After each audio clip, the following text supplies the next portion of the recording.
What if the ATO suddenly froze your super fund and you could not receive a single dollar into it? It sounds crazy, right? But it's actually happening to some trustees right now. Hey everyone, if you've got a self-managed super fund or you're using it to invest in property, you need to hear this. The ATO has started cracking down in 2025 with new rules, deadlines and penalties that actually could hit your fund very hard. Hi, I am Hitesh Sharma. In this video, I'll break down what's changing, what you need to do, and the new law coming next year that will change how every employer pays super. Let's start with the big one, the upcoming 2025 deadline. Right now, the ATO is reminding everyone about one key task, your SMSF Annual Return for the 2024-2025 year. But here's the part most trustees don't realize. Before you can launch that return, your fund has to be audited by an approved auditor.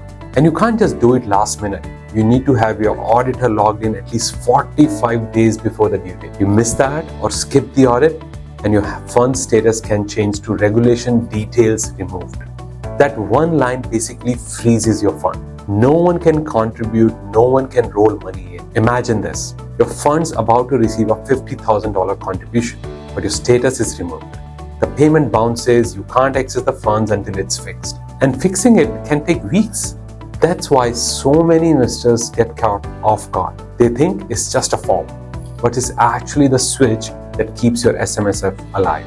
Now here's the next big shakeup, and this one's coming for both employees and employers. It's called Payday Super. In October 2025, the new laws were announced, not final yet, but almost certain to kick in from 1st of July 2026.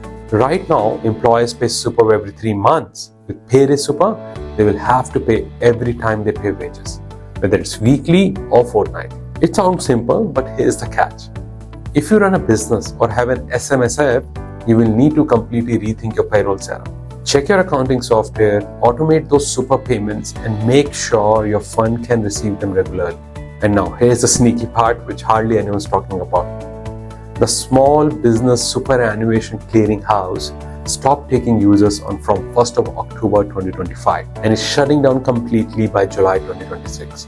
So if you rely on that service to send payments, you will need to use a new system before it disappears. And while everyone's focused on these new rules, the ATO is also quietly watching something else, and it's catching more trustees than ever. The ATO is getting tougher on audits and property valuations. If your SMSF owns property and you have been reporting the same value every year, that's a huge red flag. They expect valuations to reflect the real market conditions every single year.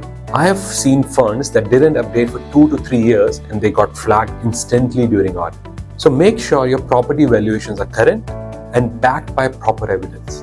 Keep your paperwork tidy because the ATO's algorithms are smarter than ever. So what can you do right now to stay completely off the radar?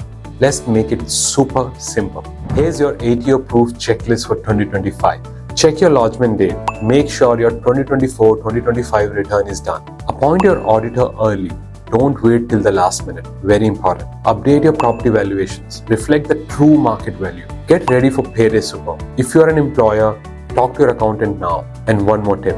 Go to the ATO's website and check your SMSF status. If it says regulation details removed, fix that immediately. That's your fund's lifeline. Do these 5 things, you will basically bulletproof your SMSF for the next 12 months. Alright, so that's the wrap up of ATO's 2025 Crackdown. A few small steps now can save you a lot of stress later. Have you already done your SMSF audit or are you still waiting on it? If you want help getting your SMSF strategy right before the deadline, book a free strategy call with AtholantWealth. Thanks for watching, and I'll catch you in the next update.